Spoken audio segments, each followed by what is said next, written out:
Hey guys, Antonio here with Enhanced Movements.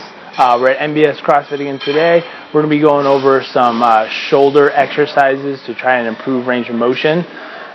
This is a very controlled and deliberate movement where you're really trying to get the most out of all your range of motion in an active component.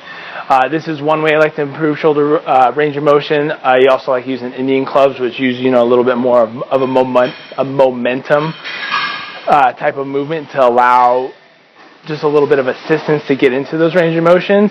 Now we can couple that with a movement such as this. So termed controlled articular rotations by some and just active end range for others. But what we're going to do is I like using a wall. You don't have to use a wall to start off with, but it gives you a good measurement of kind of improvement rather than using just like a goniometer or something to measure the exact range of motion. Now what we're going to try to do is we're going to try to go through our shoulder range of motion without touching the wall and without using any of your other body parts to help. So when I'm doing this, so I'm going to have the wall, you can start whichever distance away and then you can move closer or away depending on where you're at for that day or that time. But I'm going to try to create a lot of tension throughout my body, and I'm going to start lifting nice and controlled and slowly my shoulder through this full range of motion. Now there's going to be a point as my thumb comes up, I'm going to hit a sticking point where I can't go anymore, and you'll see this little bit of internal rotation that allows me to go back to complete that range of motion. Right? And I can also flip that and come the other way as I try to get all the way up, and then eventually I'm going to rotate that now the opposite way and come down.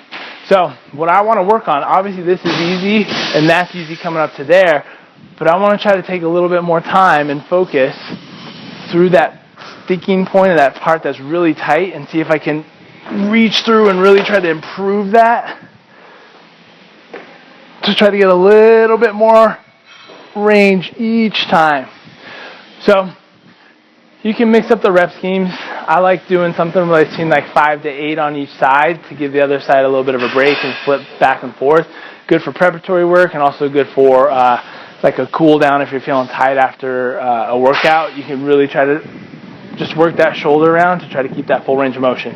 You can do it kneeling. I also like doing it in a quadruped type of position, which is a little bit more challenging, but I also like this because now I can create still tension through my body, but I can focus on keeping my shoulders square, whereas here it's an open chain, and it's a little bit easier for me to cheat it and rotate if I need to. This is a little bit more challenging. So you just be in this position, and you'll do that same thing where you kind of come up and around. So different things you guys can try to improve that shoulder range of motion. Check it out. Let us know if you have any questions. Thanks.